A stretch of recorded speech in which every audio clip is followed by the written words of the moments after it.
Hello everyone and welcome to this video on contract terms and conditions. So we're going to be going through some of the underlying purposes of terms and conditions, some important differences between the two, as well as looking at a few example terms and conditions that may be useful for your assessments. So if we start with the basic question, as always, of what terms and conditions exactly are. It's something that we hear constantly. If you listen to the radio a lot, you'll often hear terms and conditions apply as a mantra that's repeated at the end of adverts, also often heard on TV. It's kind of entered into the public consciousness as two words that belong together. So while it may seem that like Red Man and Method Man, they go together, we can actually distinguish between the two, and there are some fairly important differences between the two that we have to consider. So the first thing is that technically speaking, and I'm not a huge fan of, we're not studying a law degree, so not a huge fan of digging into the law lexicon in a huge way, but rather in a practical way. But it's still relevant to us that everything within a contract outside of the core exchange and obligation is really a term. So conditions are just particular terms of the contract which serve a particular function, but whether it's a warranty, whether an explicit warranty, or any other type of addendum to the core exchange in the contract, all of those things will be considered terms of the contract.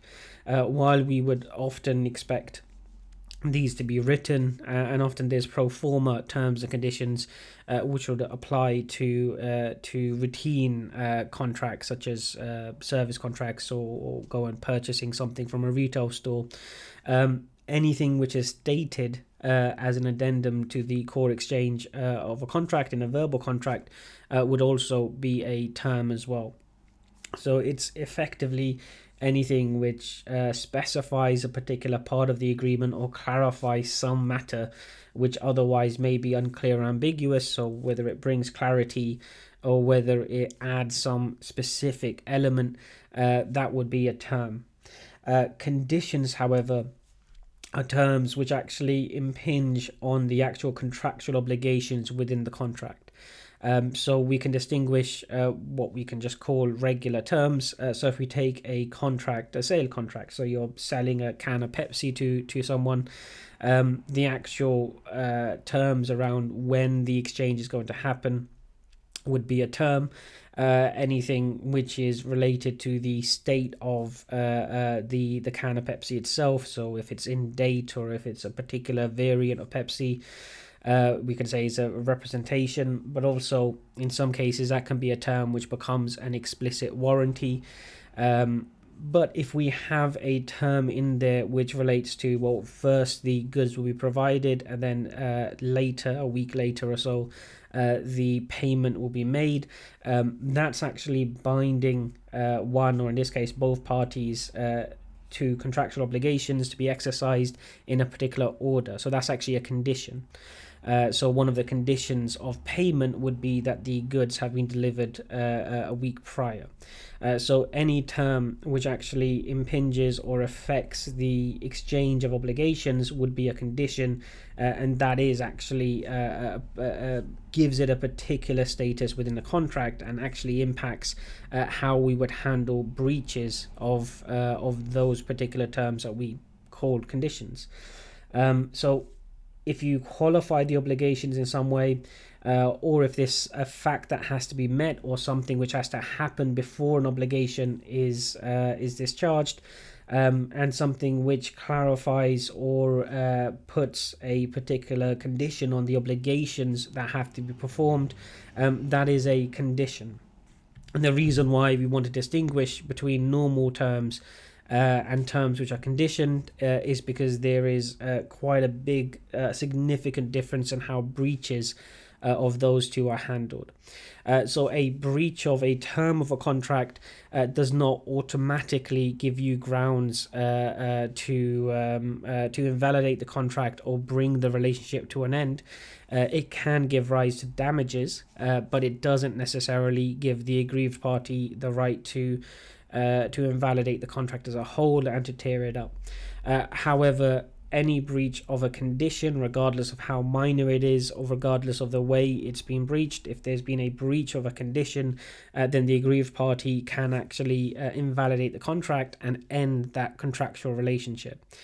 So for that reason, we have to be quite clear on which terms are just terms of the contract and which terms are actually conditions of the contract.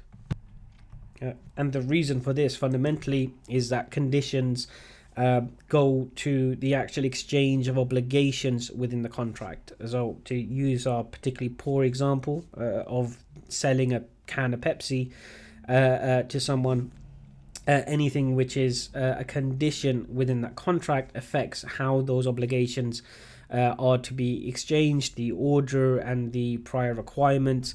So a breach of the conditions calls into question the actual exchange of consideration. However, terms do not necessarily do that. Only if they're judged to be sufficiently serious can you actually invalidate a contract based on a breach of a particular term. Now, obviously, sufficiently serious in a common law system is going to be to a degree dependent on judgment, particularly the judgment of an adjudicator or a judge, depending on who's actually trying to resolve the dispute. But there are some relatively clear guidelines if the term goes to the root of the contract or frustrates the commercial purpose. So even if the term is not materially affecting the exchange of obligations, but it does deprive one of the parties of the of the actual benefit of the contract, so it frustrates the commercial purpose of the contract, then even though that term is not a condition, that can still be judged to be sufficiently serious that a breach of that term could actually allow the aggrieved party or the party that suffered to end that relationship. As I said before, however, a breach of any term can give rise to damages. So this doesn't affect whether you can take someone either to court or go to adjudication or arbitration and actually retrieve damages from the other party, but it does not mean that you're able to bring the relationship as a whole to an end. So therefore, if you have obligations under that contract, they still have to be discharged. If a condition is breached, however, you do not have to discharge any of your obligations that remain under the contract. You can then just bring the contract to an end. So if we go on now and just take a bit of a closer look at the two areas. So as we said before, bringing additional clarity to the contract or adding particular provisions would be a term. That's a function of a term, but we do have two different types of terms. So we have express terms or explicit terms, and these are ones which are actually within the contract itself or within an addendum document, so a boilerplate or pro forma terms and conditions document. And those would explicitly state the terms of the contract, and those under English common law, there's lots of freedom in expressing those terms and what form those terms can actually take. It's worth bearing in mind, particularly if you're going to engage in commercial relationships or contracts with European companies or individuals. That under civil law systems, and particularly the French civil law system and many other civil law systems, there is a lot more control at a national level over which terms are acceptable, which terms can be included and which terms cannot. However, within the civil law system, there tends to be a lot of freedom, a lot less judgment on what is commercially acceptable, what's judged to be fair, and so on. So remember that contracts and consideration in particular has to be sufficient but does not have to be adequate, and there is no real protection against an unfair contract as long as it doesn't breach very particular categories of fairness. So express terms really can take any form within fairly limited barriers. However, as well as express terms, we also have implied terms. These are terms which will apply to the contract, but don't have to be explicitly mentioned. There's no requirement for them to be mentioned. And if you do mention implied terms within the explicit text of the contract, that really doesn't affect how they apply. So the obvious thing here would be legislation. So if there is legislation which impacts how your relationship is to be governed and how your relationship with the other party is played out, then those are just taken to be implied contracts. And there will usually be significant amounts of legislation that would apply to most commercial relationships. It's worth reiterating again that the purpose of a contract must be legal, the execution of the contract must be legal. So if anything breaches that, then that really calls the question as the contract as a whole into question. So implied terms would very much cover legislation, but also because this is a common law system, any precedent as well. The third thing is a little bit more interesting in that in many cases common custom and practice would also be implied terms. So if there is a particular term or rather if the relationship touches upon particular common custom and practice, and this is not mentioned within the express terms and conditions, but then there's an attempt by one party to actually enforce or to push forward something which breaches common custom and practice, an arbitrator or a judge or whoever's trying to resolve the contractual dispute can and often they do fall back on custom and practice to rule that this is an implied term, is an implied understanding, and in the absence of an express term, this implied term would still govern the relationship. One area where custom and practice has a notable impact and which may well impact our own working arrangements really are employment contracts.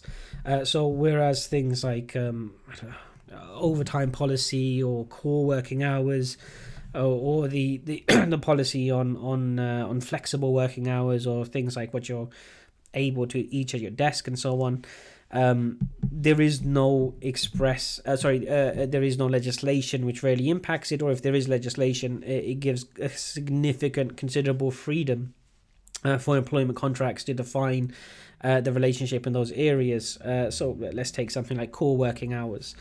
So you can have an express term within your employment contract which specifies core working hours, that they have to be between 8 to 6 or 9 to 6 on Monday to Friday, and then in that case, when it comes to any contractual dispute, you have an express term which clarifies and establishes what the core working hours actually are. However, if the employment contract does not contain an express term relating to core working hours, and a significant period of time, often understood to be years rather than weeks or months, go by, and custom and practice within that particular workplace establishes that employees have to work 7 hours a day, but they're able to do so at any point between 9 a.m. to 9 p.m. And then if the employer attempts to unilaterally alter those core working hours and actually insist that everyone comes in 9 to 5, then that can be challenged on the grounds that it is long-standing custom and practice that 9 a.m. to 9 p.m. are the core working hours, or within 9 a.m. to 9 p.m. will be the core working hours, and that this actually constitutes an implied term of the contract. This doesn't mean that the employer is unable to change those core working hours, but it does mean that they're unable to unilaterally change the core working hours, because that actually constitutes changing the employment contract, and we can't change the employment contract without mutual agreement. It has to be mutual agreement for an additional express term to be added to a contract. So it doesn't block things altogether, but it does prevent one party from unilaterally adding an additional term. So that's quite common when it comes to employment contracts, where custom and practice can be established. There's multiple parties involved, and there's obvious attempts by employers usually to make changes to suit their commercial needs and business needs. So that gives rise to cases where employees do argue that particular aspect of working conditions or the execution of their duties actually does constitute an implied term. And as this is an implied term of the employment contract, then unilateral changes are not possible. They have to be mutually agreed upon, and an employer cannot just unilaterally change what is an implied term based on custom and practice. Right, so if you move on to conditions, well, we've already covered conditions. Effectively, it's just a qualification of the obligation. So the exchange of mutual obligations, the exchange of consideration is really at the heart of the contract. That's what a contract is there for. So any term which actually qualifies or makes conditional one or either of the obligations or any of the obligations which form the heart of the contract, that's a particular type of term. It becomes a condition, and as we said before, it gives rise not just to potential damages if it's breached, but actually can constitute a breach of contract, and therefore can actually allow the aggrieved party or one of the parties to bring the contract and therefore the relationship to an end as a whole. So it's really a term which strikes at the heart of the exchange of obligations that the contract is formalizing and agreeing between two or more parties.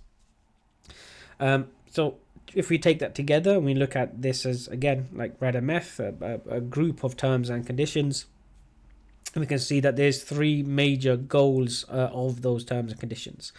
So we have the core of the contract, which establishes obligations and establishes consideration, but the terms and conditions would identify, clarify, and really nail down in a well-written contract exactly how those obligations are to be discharged, if there is any conditional requirements within those exchange of obligations, and therefore establish what normal performance is, so what's effectively expected of each party, and what's acceptable variance from normal performance, and what's unacceptable variance from normal performance.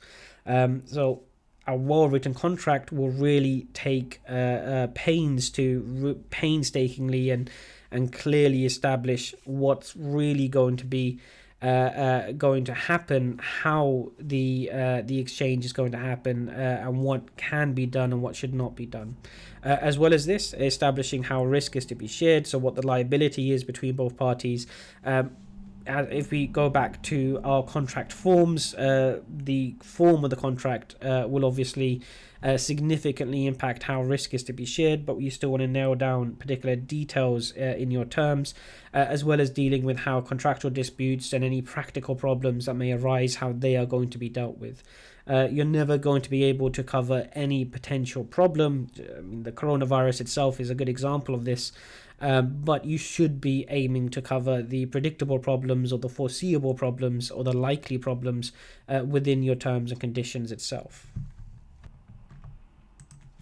So with that said, if we move on and just take a look at a few example terms and conditions, you'll see on the Brio shell that there is a a document labeled example terms and conditions, which contains boilerplate or standardized terms and conditions, coupled with explanations and notes. Very highly recommended to go through that document, both to help with your assessments, but also to get a sense of exactly what kind of language is often used, and you'll see the distinction between regular language, say everyday English, or even business English, and legal language, and also linking that to your additional reading this week, which is a study or a explanation of a study done on the reading levels required to actually understand typical contracts and terms and conditions. But we have 4 examples here: force majeure, and I've just made peace with the fact that I'm butchering the pronunciation of that term. Dispute resolution, terms of payment, and subcontracting. So just a brief look at all 4 of these and the ways that they are actually used to identify the allocation of risk, and also to identify normal performance as well as resolution of common problems. So, force majeure terms, often also commonly known as act of God clauses, are terms within the contract which identify acts of God, which things like hurricanes, natural disasters, civil war, something which is not fundamentally within the control of either party, but also constitutes exceptional circumstances which has widespread impacts on society or the environment in which the contract is being executed. Allows for an ordered dissolution of the relationship, where the commercial purpose of the contract, the commercial purpose of the relationship, is no longer valid. So if you have a contract to carry out particular work on a particular building site, but there is a hurricane or there is some kind of natural disaster which renders that work null and void, there's no longer a commercial purpose to that work. The work may be in varying stages of actually being completed. So an act of God clause or a force majeure clause actually identifies a process by which that relationship can be dissolved in an orderly manner. Neither party is at fault, so neither party here can actually take on or should take on direct liability for the dissolution of the contract. So therefore, instead of one party seeking damages against another party, the act of God clause will identify how that relationship is going to be dissolved. A terms of payment clause can be very common as well. So this can take the form of an ordinary term of the contract, or it can take the form of a condition, depending on what clarification it actually gives to the payment. So whereas the core contract, the actual establishment of mutual obligations within the contract between the two parties, or between all of the parties involved, will often establish the sum of payment being transferred from one party to the other. This leaves wide scope for interpretation in terms of the form the payment is going to take. Is the whether it's a particular currency, particular denominations, electronic versus cash transfer. The actual timing of the payment itself, whether it is actually conditional upon one thing or another. There's lots of ambiguity in saying I agree to pay you the sum of £5. That doesn't really establish how the payment is to be made and what form the payment is going to take. So it's quite common to have terms within the terms and conditions which really clarify and establish how the exchange is going to be made and what acceptable performance in terms of the payment actually is. Dispute resolution, again, very, very common, of particular interest to you guys when it comes to your assessments as well.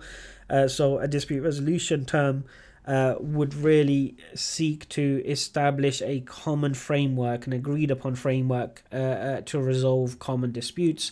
And this very commonly and increasingly so now will involve one of the multiple ways of ADR, so the alternative dispute resolution methods. It's worth stating that in particular industries or contexts, this may be an implied term, so this may not actually have to be an express term.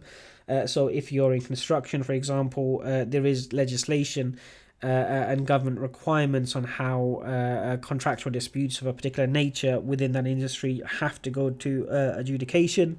This does apply to other industries and other contexts as well. So not all dispute resolution terms are going to be express. They may well be implied terms and conditions. Implied dispute resolution terms that apply also.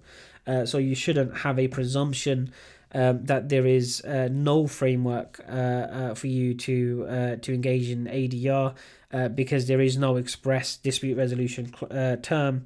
You should check the specifics of your industry and the context of that contract to see if there is an implied term to go to ADR as well. In the absence of any implied dispute resolution term and the absence of any express dispute resolution term, the two parties can agree to ADR, So there doesn't have to be an implied or express term for dispute resolution, but that would be a mutual agreement. There's no requirement for either or any one of the parties to engage in ADR. So therefore, the default course of action, which can be pursued unilaterally, then would be a resolution in a court of some description to the dispute. So that's always going to be the ultimate way of resolving a dispute in the absence of implied or express ADR terms, and in the absence of an immediate agreement to use some other form of dispute resolution. And just lastly, we have subcontracting as our last example term. I did just want to bring this up simply to nudge you guys towards reading up on the subcontracting example term in that example terms and condition document on the Brio shell. There is, within English common law, no necessary presumption, so there's no implied term against subcontracting. So if you have a contract which doesn't specify that subcontracting has to be done in a particular way, or is banned and should not be used within the contract, then there is no reason for one of the parties not to subcontract one or more of the obligations out to a third party. So that's quite significant when it comes to many common contractual disputes where there's an agreement between two parties and one of the party has an obligation that they have to discharge, and they will go to a third party to actually discharge or execute that obligation. That is very much the definition of subcontracting. And there is no automatic prohibition against doing this. So we don't have any implied terms against this. That has to be an express term. So if you want to make sure that there is no subcontracting, you actually want the other party to discharge or execute their obligation themselves, then that has to be included in an express term. Or if you wish to have input and formal notification or even formal approval of any subcontracting, that too has to be an express term.